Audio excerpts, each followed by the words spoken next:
The Biden administration drones kids, but oh well. AOC wants to eliminate the Senate. And the Kim Potter trial reaches its conclusion. I'm Yo Grabba Gabba. This is the 1-year-old Cancel This show.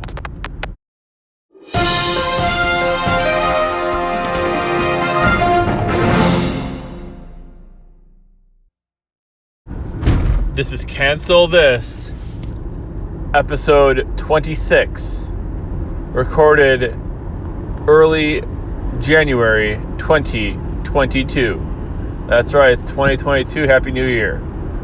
I'm recording this from the vehicle because we had a snowstorm. It was nasty out, and obviously with the holiday, everything's been very busy. So I had a few minutes here.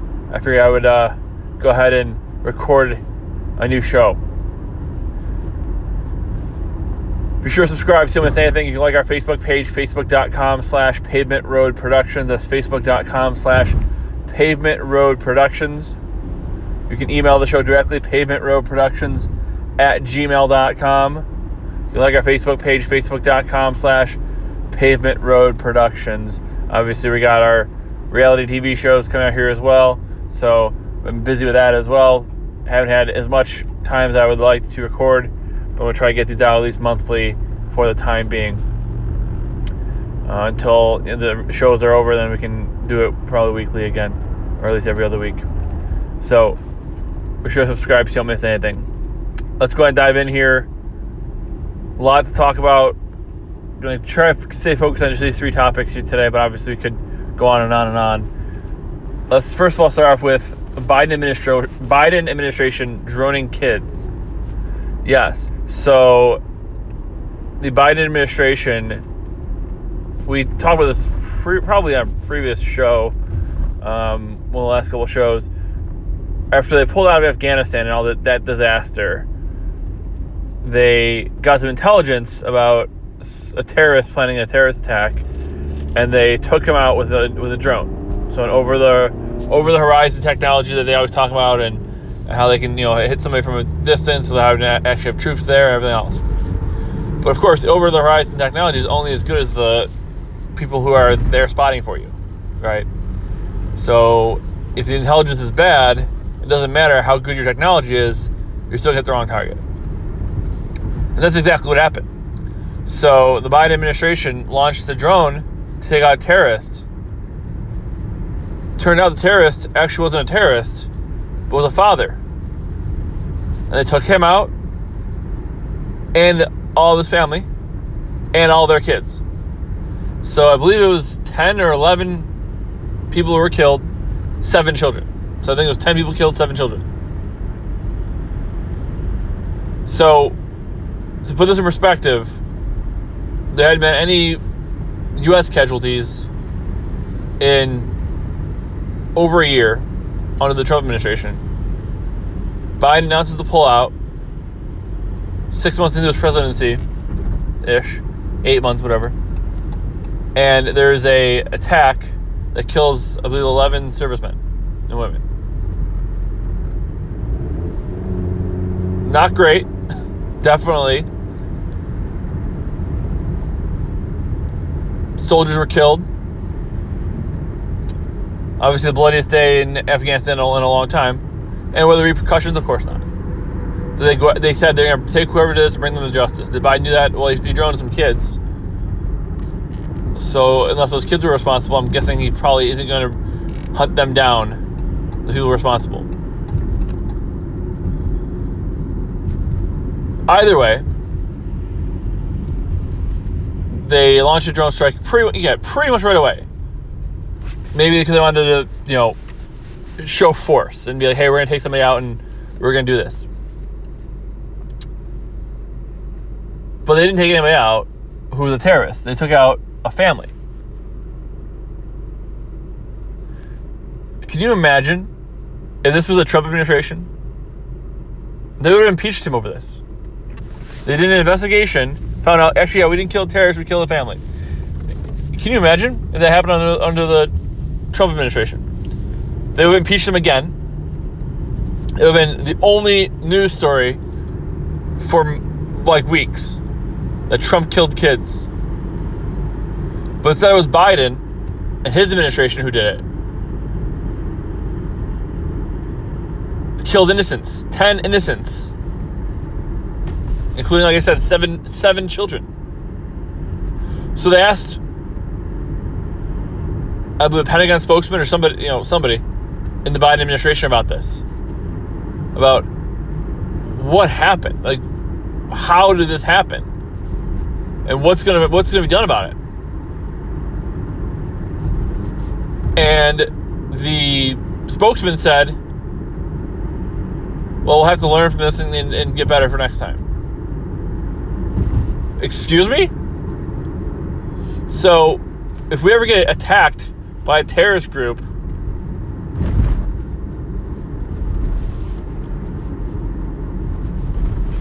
I mean, it's possible that they could use this as propaganda to recruit people.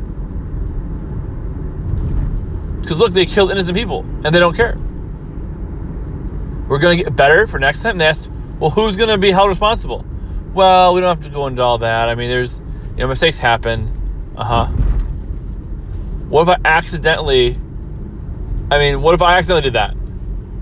What if I made a mistake and my mistake caused 10 people to get killed, including 7 children? Would they say, mistakes happen? Nobody's even going to lose their job over it.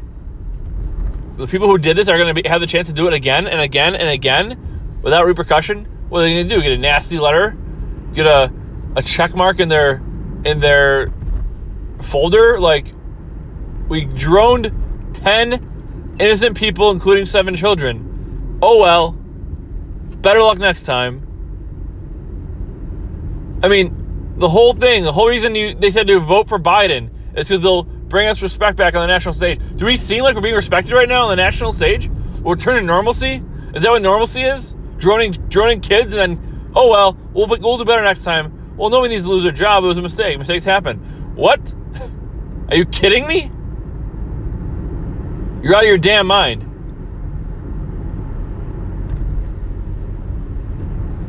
Absolutely insane. Absolutely ridiculous. Should never happen. Ever. But again, we wouldn't have needed to drone anybody had we not had a hasty pullout. And then soldiers got killed. We promised to hunt them down. I bet you if you ask people on the street, hey, did you hear that they droned people in Afghanistan? They either A, don't know, or B, think it was the people who were responsible for the terrorist attack. Both of which are false. But the media refuses to ask questions. Like, I watched some of these press conferences. It's just a drool fest. Like, they don't ask any questions of any substance at all. I mean, fact-checking Trump and standing up and picking fights with the president when it was Trump. Now, it's Biden's the greatest thing ever. We don't care what he does. We don't care that he droned kids.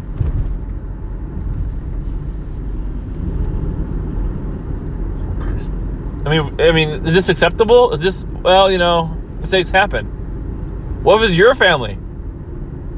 I know it's for people in a far off land we can't pronounce. Names we can't pronounce. Okay. But if it was Trump, it would have been different. It would have been unacceptable. There would have been people being held accountable. People have been fired, Trump would have been impeached. Again. And this thing would have deserved it. Because it's one thing to make a mistake. It's another thing to not learn from that mistake. To not hold anybody accountable. If you can make that mistake, you shouldn't be launching missiles. You shouldn't be launching drones. And that's a mistake that can be made.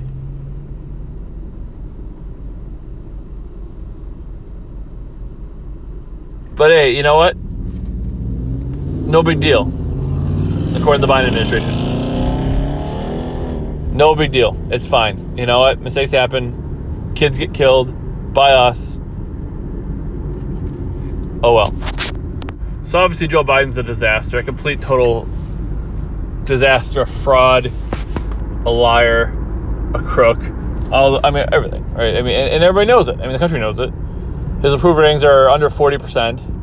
getting closer to 35, and soon they'll be probably under 30. And the only person who will have a higher approval rating than him will be Kamala Harris. Lower approval rating than him will be Kamala Harris. And of course, Kamala, I think maybe the problem is, I think maybe the reason that she's a little bit below him is because she approves of him and he doesn't approve of her. I mean, that's the only explanation I have there.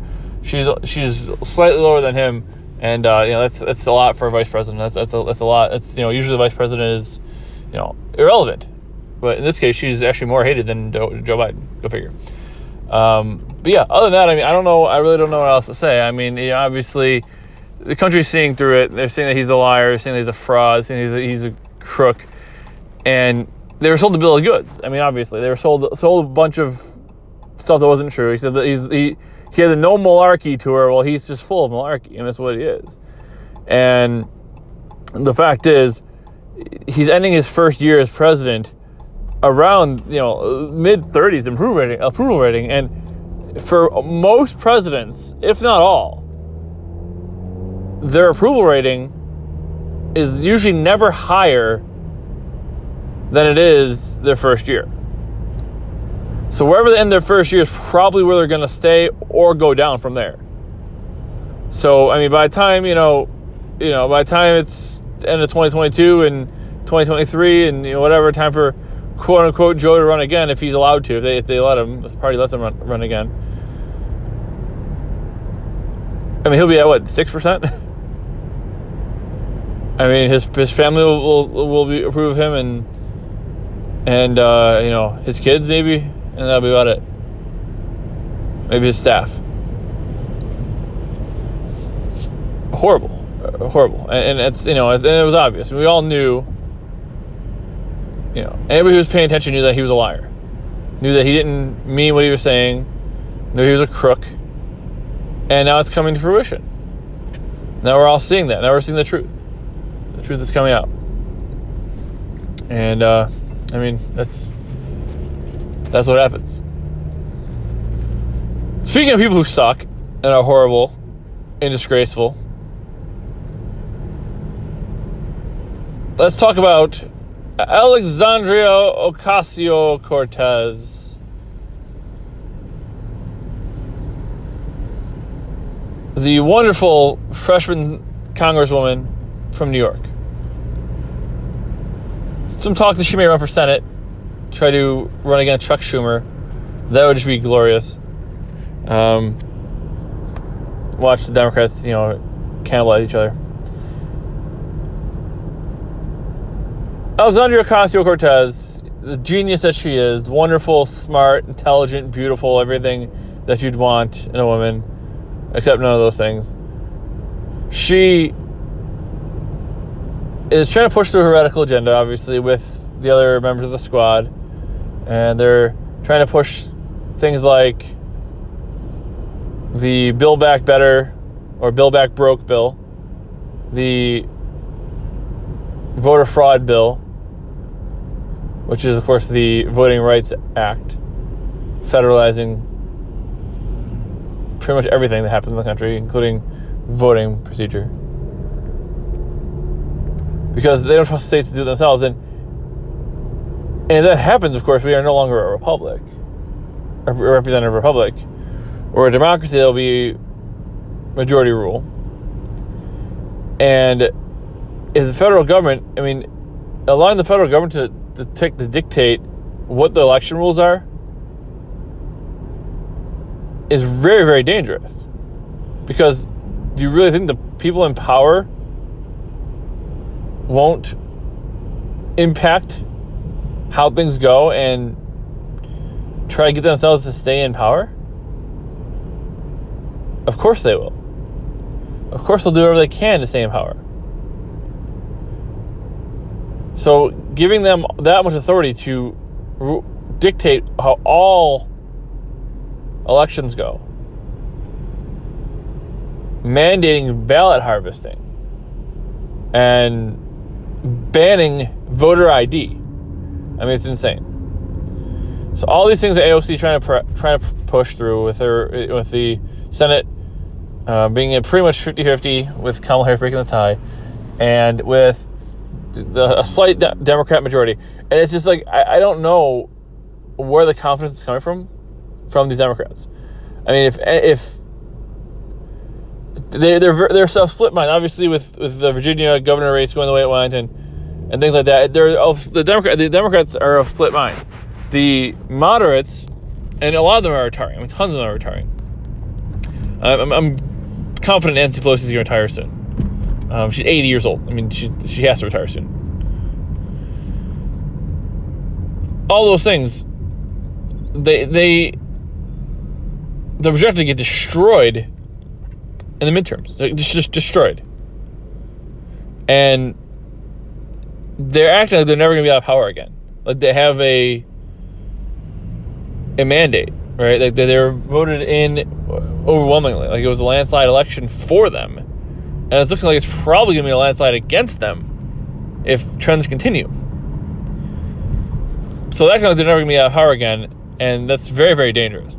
But with all that being said, the moderate Democrats want to pump the brakes on the radical agenda that was being pushed because they, and I believe rightly believe, that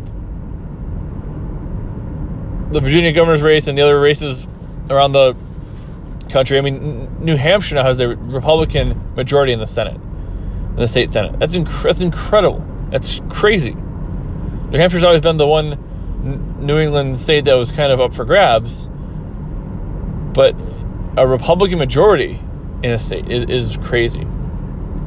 Never thought I'd see that.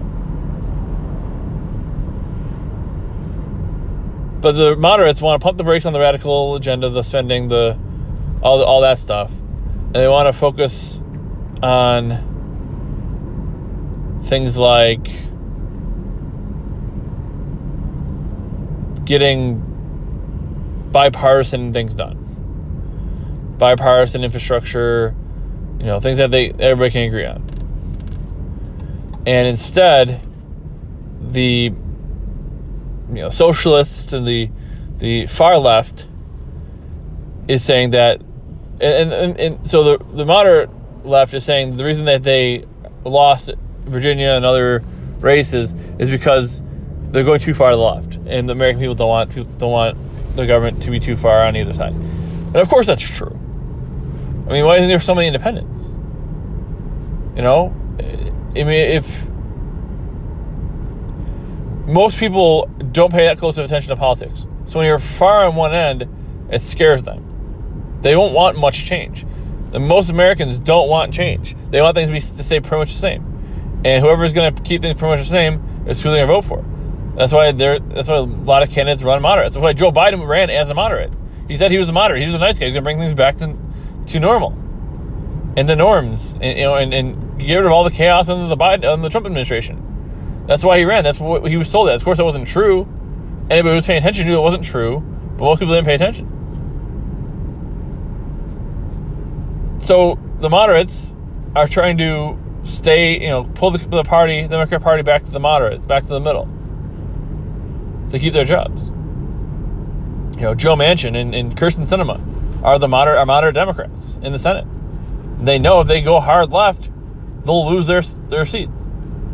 They'll get primaried, and or a Republican will run as a moderate and beat them because their states are moderate. Their states are purple. In fact, Joe Manchin's state is deep red. He's a carryover Democrat from years ago. But he's a moderate. And they know that the people want moderate. So they're trying to walk away from the radical stuff and stay more towards the middle.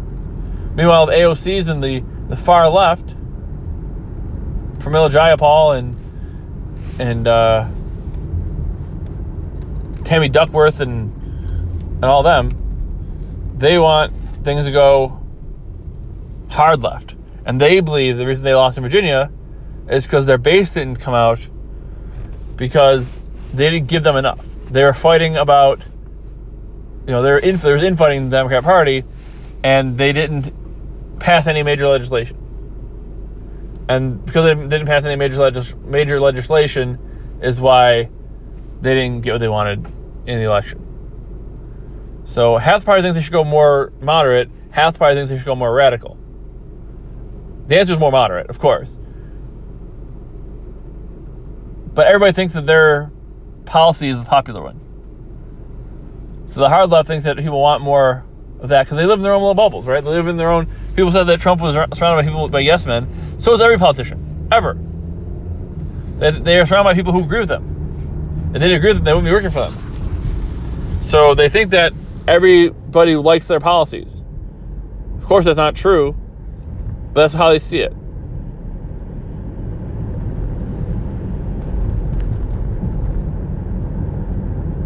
So there you go. So AOC, right, in the radical side of the aisle, she wants to pass her policies. She thinks her policies are popular. They're not, but she wants to pass her plans with other members of the squad and the radical left senators. Well, I think Newsworthy, the Democrats will eventually be out of power. I don't know where this confidence is coming from. They're going to get demolished in 2022. They are. And they're going to be out of power. And all the things they're pushing are not going to happen. But for some reason, they think they're going to be in power forever. They have a 7-person majority in the House, and it's even in the Senate, with Vice President Harris breaking the tie as the president of the Senate. So it's not like they have a 100-person majority. If they did, by the way, they wouldn't have any problems. They'd pass whatever they wanted, and they wouldn't have any issues. But of course, they don't. And because they don't, the Biden administration and the Democrats, the return to normalcy Democrats, want to make radical changes so they can get what they want by forcing down people's throats when people don't want it. And they'll vote for it. What am I talking about? So, to pass a bill, obviously, it has to go from the Senate. It has, House, Senate, President, right? Well, the House has representation, different numbers. This is easy civics, quick civics lesson. The House has different numbers of representatives based on population size. So the bigger states have more representatives, smaller states have less representatives. We know this. The Senate, however, each gets 2 representatives. Because the Senate is the two houses of Congress, right? So you have the House of Representatives based on population, and Senate is equal. And that way, the majority can't just rule. If there's only one branch if there's only the House of Representatives, then the majority, the big states, would do what they want and crush the small states. And the founding fathers decided that wasn't a good idea, and so they had a Senate to defend against that, defend against the majority ruling without any representation for the other states. So, because you have to get both parts of Congress to agree before you can move forward with legislation, AOC says it's a good idea to just get rid of the Senate. Like, get rid of the part of the government that keeps me and my power in check. We don't need to keep me and my power in check. I should be able to do what I want. And the psychoticness of it all is so many Democrats saying, well, why are 2 senators, Manchin and Sinema, holding up what 50 senators, what 48 or 50, whatever, 48 senators want this, 2 don't want it, so it can't go through because 2 people don't want it. Well, actually, 52 don't want it. Because you got to count the Republicans there for the 50. So it's 52 to 48, majority. You guys are all about wanting majorities, but you don't want to count the Republicans in there, so 48 to 52. So that's not how it works. But so that the radical Democrats want to push through their agenda, let's keep things normal, return to normalcy by gutting the Senate. Because the small states shouldn't have the same representation as big states. So basically just have 2 House of Representatives. And majority can rule and run over everybody else. Makes sense. Right, so the return to normalcy Democrats, right? We need to give us more power so we can fight back against the authoritarian Republicans. We're the fight the establishment, right? I mean, it's weird. I know Ted Cruz is an exception to what's going on at stake because he did propose legislation limiting, Senate and Congress's terms, right? And how many times they can run and things like that, and putting term limits on them. In the Senate and the House are supposed to be different, right? 6-year term versus a 2-year term, right? I mean, all those things. Judges get 10-year terms because of, again, trying to keep them unbiased. But how come politicians never put in legislation to limit their own power? Right? It's weird. Like it seems like every time there's a problem, the solution is more power for the government, more power for the people in charge. All these are Republicans, authoritarians, and there are some. Of course there are. But we must return to normal.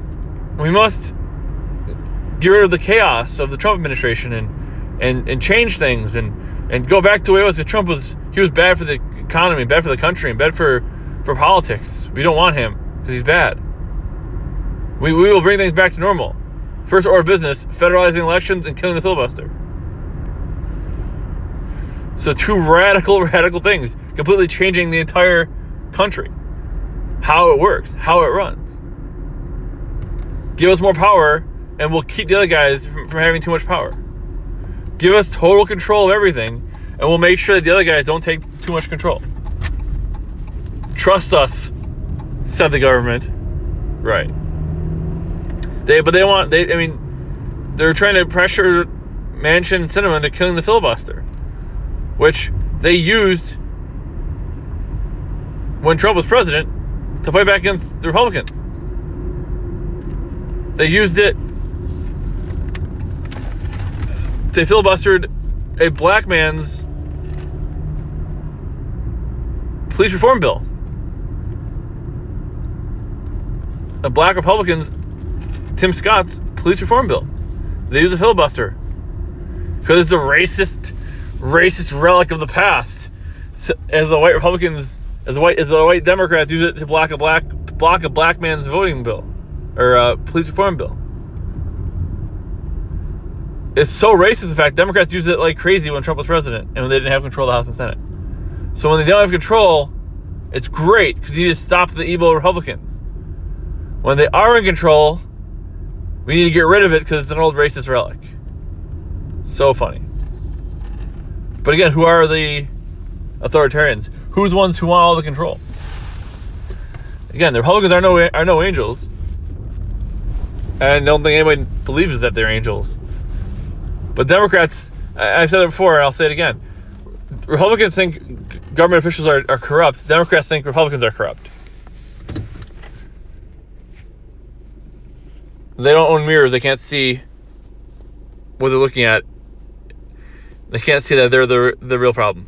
And finally, to wrap up here, speaking of the real problem, I want to talk about, there's a lot of cases, criminal cases, court cases come up with recently between Ahmaud Arbery, which I have my own thoughts on that, and then Kyle Rittenhouse, and then of course Kim Potter. So I want to talk about those a little bit here. Rittenhouse, of course, was acquitted. The McMaster, I think it was, or McMichael family, father and son, and another guy were convicted of in Ahmaud Arbery.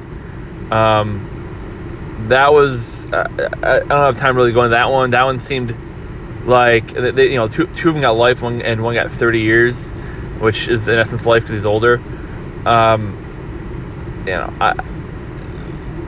what I heard, it was somebody was breaking into a house, and they thought it was this guy. They chased him down and killed him.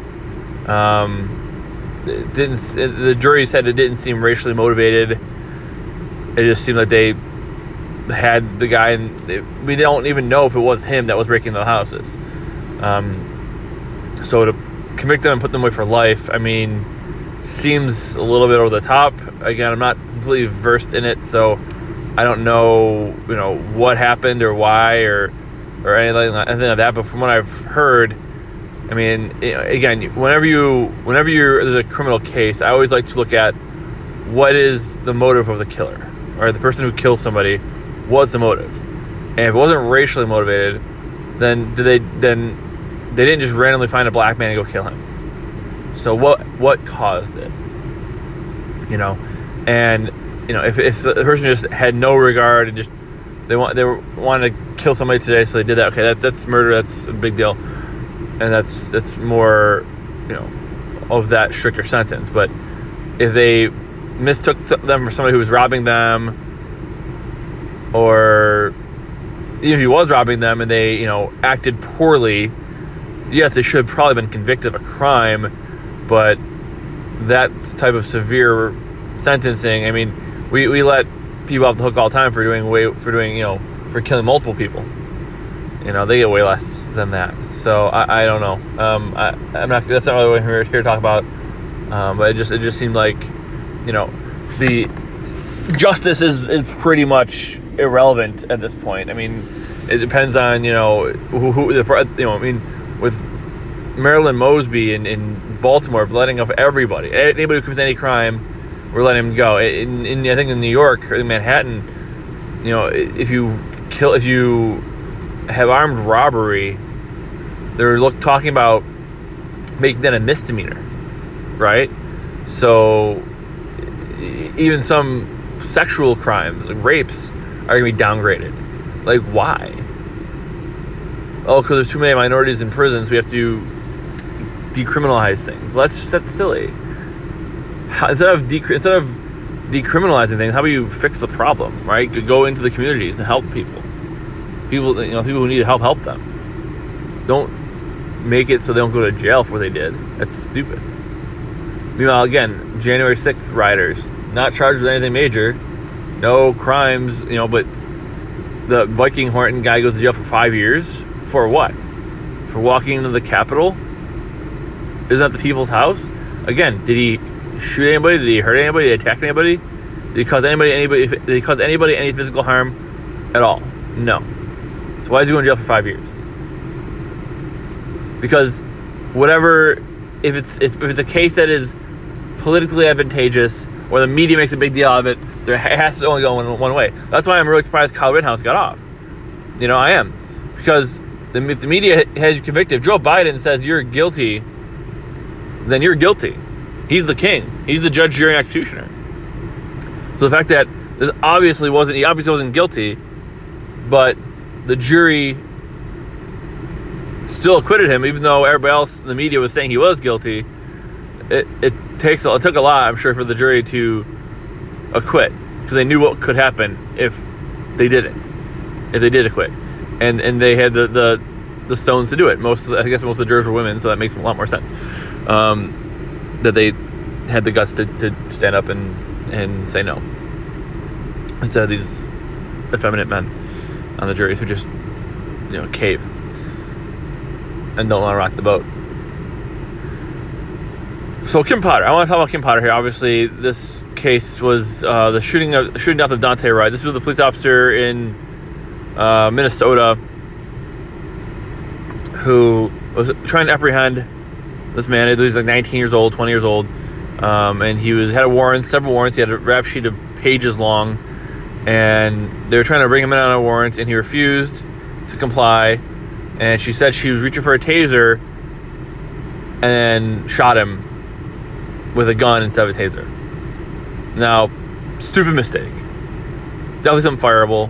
Definitely something that shouldn't have been done. And then the young man got back in his car, tried to drive away, and ended up dying from the wound. Terrible thing that happened. Horrible. And the accountability is something that has to happen, right? I mean, if cops have a very, very difficult job. We all know this. We all respect them. We all wish them well and hope that nothing bad happens to them. We know that more cops get killed every year than suspects. Because every time a suspect gets killed, it's on the news. Every time a cop gets killed, it's not even mentioned. So according to the news, cops are hunting people down and killing them left and right. I mean, a study said that people who are Democrats, left-leaning, think that hundreds of thousands of black people are killed every year by the police. It's factually inaccurate. But again, police officers have a very difficult job. And if somebody's not going to, the best way to not be killed by the cops is to not commit a crime, and B, comply. Right? Not commit a crime and comply. Now, obviously, things get wrong. People get put in jail for things that they didn't do. Prosecutors are often more corrupt than the criminals they're prosecuting. Right? They don't put criminals in jail that should go to jail. They put people in jail who shouldn't go to jail. We know this. But police officers have a very, very difficult job. That being said, when you take a life, there has to be something there. If it's justified because your life's in danger and there's a person willing to threaten to kill 100 people or a dozen people, and the cop has to step in and shoot that person and kill them, that's justified. If the cop's life is in danger and they have to shoot them to save their own life, that's justified. Unfortunately, with Kim Potter, it wasn't. Now, again, if you don't break the law and you just listen to what the police officer says, you probably won't die. Because cops aren't despite what the narrative is and what the media is telling you, police officers aren't going around trying to kill black people. They don't wake up every day and say, how many black people can I kill today? That's not something that happens.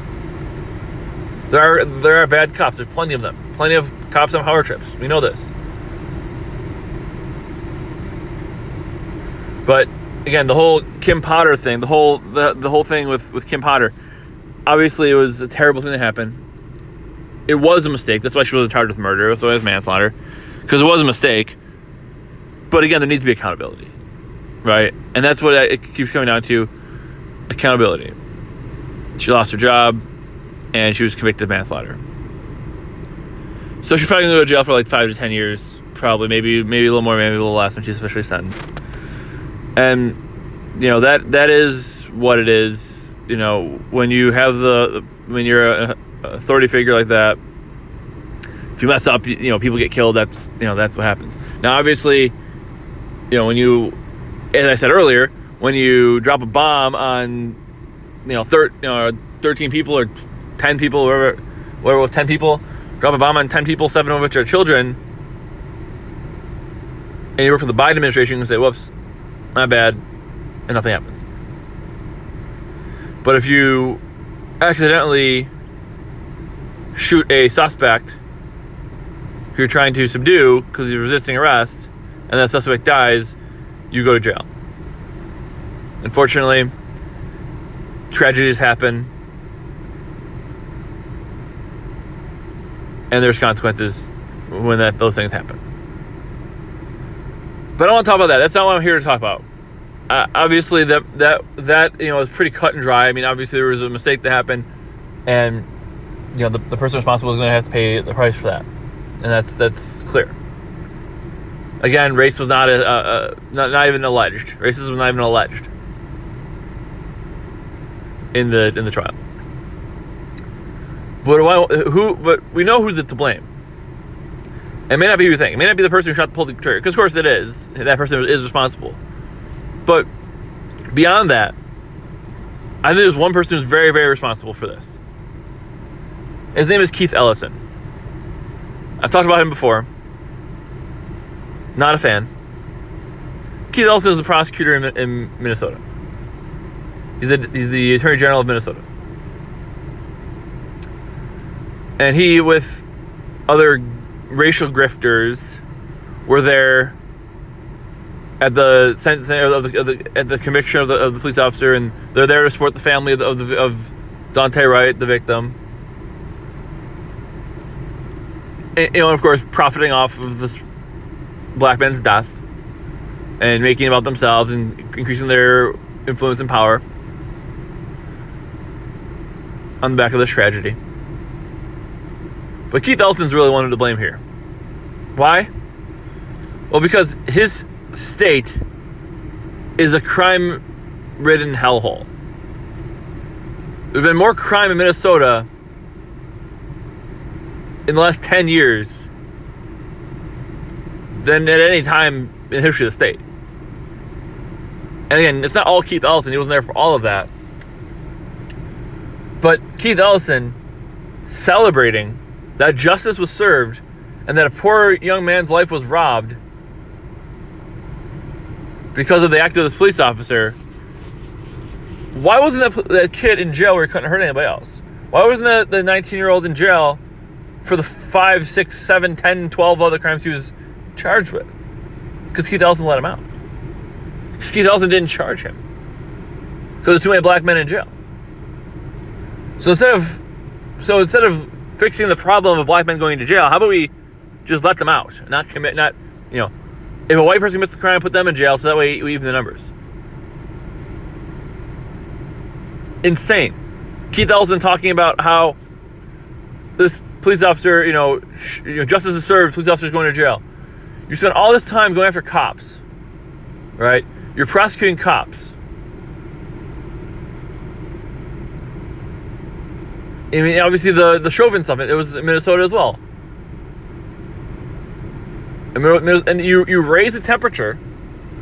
You let the criminals go. You let rioters do what they want to do. You let people burn down buildings. You let them take over police precincts and do nothing about it, sparking riots throughout the country. And all you would have had to do is shut that down in your city, in your state, and say, we're not letting this happen. We understand that you're upset. Go home. That's it. Done. Right? I mean, you could have just done that. You could have said, we know this is wrong. Let the police handle it. But no, instead, you let people go out and riot. Let people go out and loot. Let people go out and murder. Burn stuff down. Because they're angry. What are they angry at? They don't even really know. But they're angry about something. Because they heard something on the news about something. And instead, you go after the cop. So the cop goes to jail because you don't want to put the criminals in jail. You're too busy prosecuting the people who are trying to protect the city you won't protect. The cops do all this hard work to arrest the criminals, and then you let them go. And then you treat the cops badly and empower the criminals, so the criminals fight back against the cops instead of following the orders of the cop kills them, the cop goes to jail. Instead, why don't you have solidarity with the good cops, because there's a lot more good ones than bad ones. Why don't you have solidarity with them, say, hey, do what the police say, if they act poorly, we'll handle it. Instead of vilifying the cops, defunding the police, making the cops' lives more difficult, and then empowering the criminals. The criminal acts up, the criminal gets killed, the cop goes to jail, and we start over.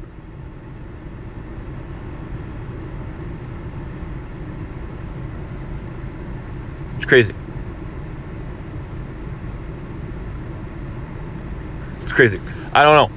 I think if the prosecutors are going to actually prosecute criminals, like you're a prosecutor, why are you defending criminals as a prosecutor? Oh, we don't want to prosecute that crime. People getting let out of jail for horrible crimes because we don't want to prosecute. We don't want your job. If you think that the person should be charged, then work out a deal maybe. But isn't that the defense attorney's job? Your job is to prosecute. I don't understand why a prosecutor is throwing out charges. Are you busy? Are you lazy? Or are you stupid? You spend all this effort prosecuting police officers. And again, if they mess up, they mess up, and they deserve what they get. I'm not defending the cop. If the cop does something wrong, the cop does something wrong. My concern is, if you're not going to put the criminals away, and you're going to empower them, more of these things are going to happen. Because if the police officers are on their own, they're either A, all going to quit, or B, they're going to be on edge, and mistakes are going to happen. They'll be overworked, underpaid, and more apt to make mistakes. And they know that you don't have their back. They know that if a criminal does the same thing they do, the criminal will get less charges. I mean, 3 strikes some people are up with these 7 strikes. They commit 6, 7 crimes, and they get released right away, and they commit another crime before they are even able to go on trial. Look at the bail reform in New York. People commit a crime, they're charged, they get out immediately because there's no bail, and they go commit another crime before they can stand trial for the first crime. So now like 2 or 3 crimes that are stacked up. And what's the prosecutor going to do? They're not going to charge each one individually. They're going to combine them all into one, drop the lowest one, add some sprinkles and put in the oven. You know what I'm saying? Like there's so many crimes that they can't keep track of all of them. They can't prosecute all of them. They don't have the time because instead of them being in jail until they can see the judge, they're released right away, and then they go ahead and commit another crime. If they commit one crime, they're probably going to commit another because there's no consequence. Holding somebody in jail, actually, at least there's a consequence. At least you ruin their night. At least you ruin their weekend. As minimal as that is. But no, they commit a crime, they get processed, they get released immediately, they go back on the street and do it again, and now there's 3, 4 crimes instead of 1, and again, the prosecutor isn't going to commit the time and energy and resources to prosecuting all 4 crimes, so they're just going to pick one basically and drop the others. Because they don't have time.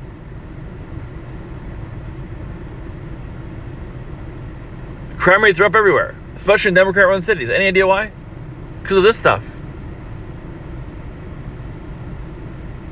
Instead of looking at the bottom line, we should step back and take a bigger look at the bigger picture.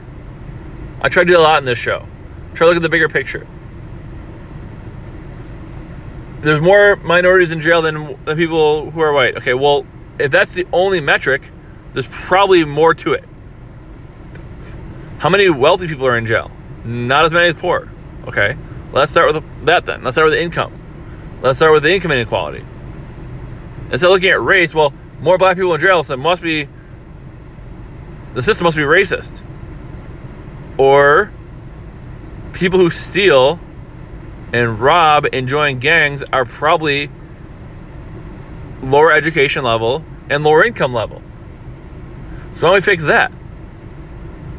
But it's always you give me power so I can fix the problem. When you're the problem. I think that's kind of the overarching theme of this show. The people who are the problem always want more power to fix the problem that they created. And of course they blame somebody else. Well, they're the bad guy. Give me power so I can stop them. But you're the problem. Nancy Pelosi and Chuck Schumer talking about how there's corruption and we need more power so we can stop the corruption and get rid of the racism. Oh, really? Because that racism just became a problem like last year, right? You've been in politics for 50 years. Why didn't you stop it then? Because they don't care. They just want the power. And DAs like in AGs like Keith Ellison, district attorneys like Keith Ellison, they're the problem. Propping up the criminals, turning their back on the cops, defunding the police, and then when the police officer screws up because they don't have the support they need, their lives are put in danger, no one supports them, and they screw up, the prosecutor is the first one there to jump all over it and prosecute them for their own political gain. It's politics. Everything is politics. Silence is hate. Silence is racism. Colorblindness is racism. Everything is politically motivated. Everything. Especially to the left. So when anybody tells you that they want control, they want power, ask them why and take a deeper look. Because power corrupts, and absolute power corrupts absolutely. Be sure to subscribe so you don't miss anything. You can like our Facebook page, facebook.com/PaperMillProductions.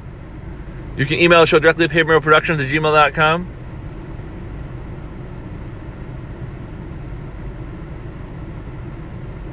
Subscribe right here on the YouTube channel. We'll have a lot more coming out. We have our Amazing Race episode 4 coming out soon.